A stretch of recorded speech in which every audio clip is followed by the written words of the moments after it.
In this session, I would like to show you how to set up your Gravity development environment. We're not going to use any special tooling because I would like to show you all of the various moving parts so that you have an understanding for what everything it does. A different session will include tooling. Let's get started.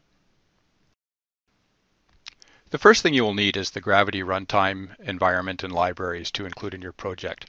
These are located on the share for the Adobe Digital Enterprise Platform, or ADEP server. So as you can see, I have my server running. So let's just bring in a browser and we're going to log into our server. So log into your server. And you'll notice that in here there's a section called Package Share. So let's go into the Package Share. And you log in to the package share. This is a separate login from the server itself, actually. Your credentials, of course, will be slightly different than those. So when you get onto the package share, you'll notice that one of the packages that is available for download is the ES SDK. The minor build numbers will be different in your version, but they will be similar. So ES SDK, so let's download that. And that'll bring it down onto our server. Now that the SDK has been downloaded to the server, you'll notice that if I go to the Packages section on the server, you can see that this ES SDK is available. So we're going to install this.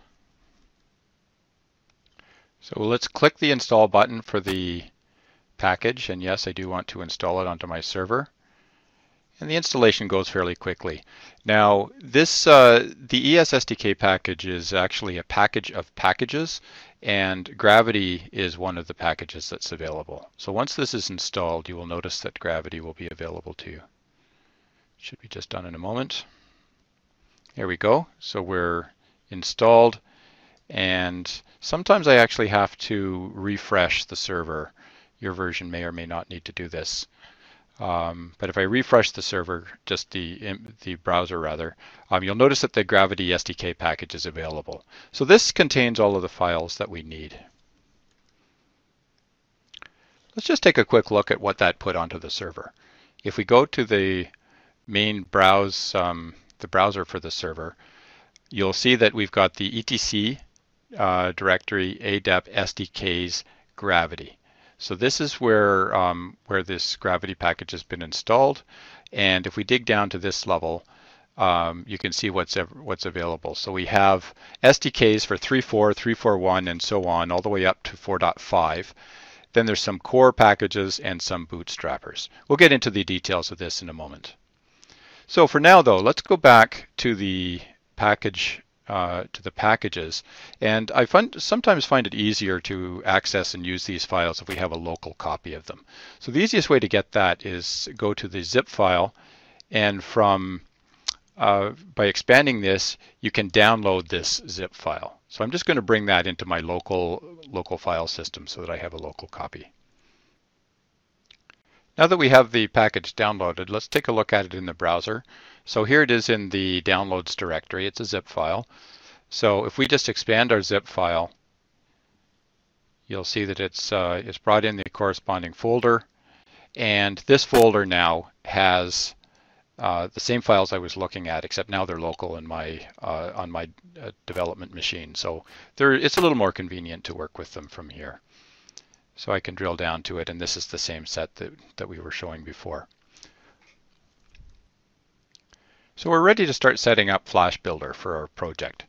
So I've just got FlashBuilder aside here. As you can see, it's a completely empty workspace, so there's nothing in it here yet. So the very first thing, of course, we need is our project. So it's a standard Flex project. So let's just open that. And I'm going to call this Hello Gravity _ main.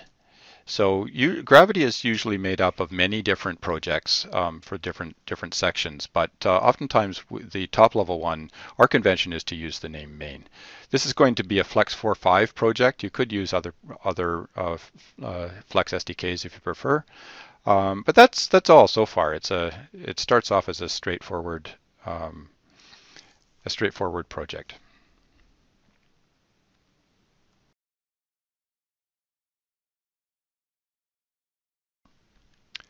So we have our project available. So now we need to set it up so that it can receive some of the Gravity libraries. So there's two folders actually that we need to add here.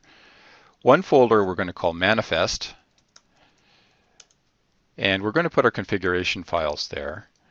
And the other one is going to be Gravity Runtime. So I'm going to add another folder here, Gravity Runtime. Now, I want both of those folders to ultimately push their contents out to the output directory or the bin directory. So we're going to make those source folders because everything in a source directory will get pushed across.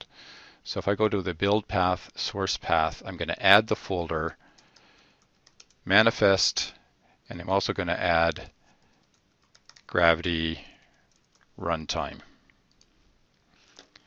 And that's enough for now. So, okay, so you can see that we now have three source folders, the main source folder plus the Gravity Manifest and Runtime folders. If we now go back to the files that we downloaded from the server, so here's our Gravity files. So we're about to, I'm just going to go into this because this is the directory, the root directory we need. So let's copy over the files that we need for runtime. So at runtime, if you go into the 4.5, because we're using the Flex 4.5 SDK, we're going to need the 4.5 files. Now we don't actually need the service viewers. They're available here, but we're not going to be using those now. But we do need the Shared Flex SDK. The Shared Flex SDK is a bundle that will make this particular SDK available for other services. So we're going to need this one. And I'm going to drop that into the runtime directory. Okay, so I've got a copy there. And I'm also going to need the bootstrapper. Now we're going to be using the Swift 11 form of Flash. So I'm going to come into this one and take all the bootstrap files from this directory. And again, we'll just copy those into the runtime folder here. So that's all we need for the Gravity runtime to get started. I'll go look at the details of these in a little bit more, in more detail in a moment, but that's just picked up the files that we need there. While we're at it though, let's set up the libraries that we need for compilation. This particular demo is not actually going to use them, but it is part of the basic setup that you're going to need. So we might as well do that right now.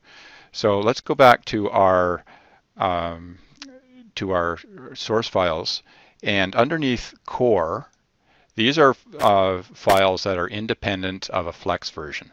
So if I take a look in here, there's a set of libraries, interface and utilities and so on. So these are the SWIC files, of course. So these are needed for compilation later. So I'm just going to copy over those particular libraries. And there's also one library that's dependent on the Flex version you're using. So it's available in this directory, the libs directory. And I can now copy that into my libs as well.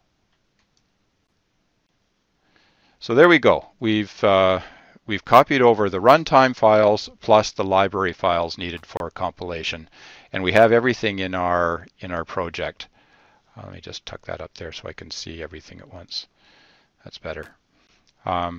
So we've got our runtime files and our library files that are needed to set up your environment. So far, even though we've added all of these library and runtime files, we haven't actually used them in any way. This would run just as an everyday normal Flex application. So we need to modify the HTML wrapper of the Flex environment so that it will start to use the Gravity bootstrapper instead of the standard mechanism. So you do that by going into the HTML template.html file.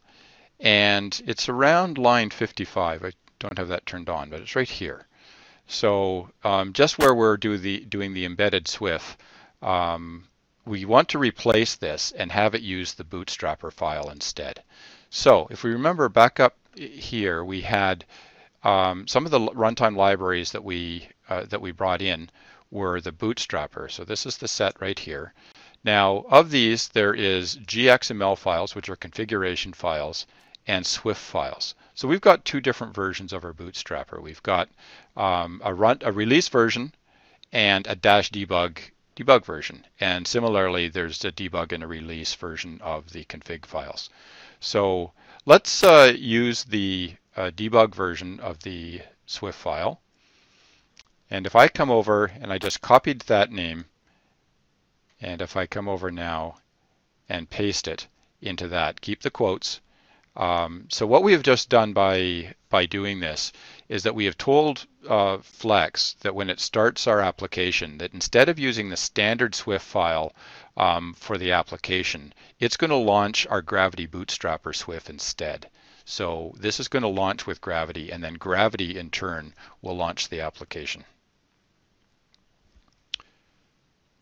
When Gravity starts to run, the Bootstrapper starts to run, it looks for a corresponding .gxml file that matches the name of the Bootstrapper you're running. There is different versions of the Bootstrapper, but that will be a different session that we'll discuss those. So it's going to be looking for a version of the Bootstrapper that's Gravity Bootstrap FlexDI Swift 11.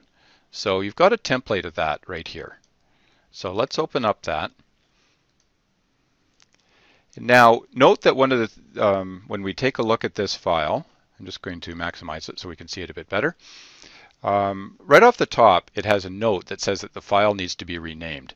Turns out that Gravity is looking for a file without the -bootstrap name in it, because basically the bootstrap file that we started with is in fact just a template, if you like, and you're going to have to make modifications to that. So we're actually going to take this and we're going to copy it, and then I'm going to paste it, and it gives me the opportunity to give it a new name. So I'm going to rename it to the name that I'm looking for, Gravity FlexDI Swift 11. Okay, so here it is now. I'm going to close my original because that's not the one I'm going to use. I'm going to use this one. So we're going to open this with the text editor. And here we go. So we've got our note. We've done this. We now have a file called Gravity FlexDI Swift 11.gxml. Great. We don't need that note anymore. Okay, so the next part is that in this file, you can have defined properties. So in this is the location where we've got debug and auto. So when you see the -debug, you can also have an auto flag for automation processes. You compile in the automation Swifts. But by setting in values here, it will change all of the other config files. So we can leave those alone. Now we're going to come back to the Flex UI. We're going to see that in a moment. I'm going to just let this run, or save this, and then we're going to try running it.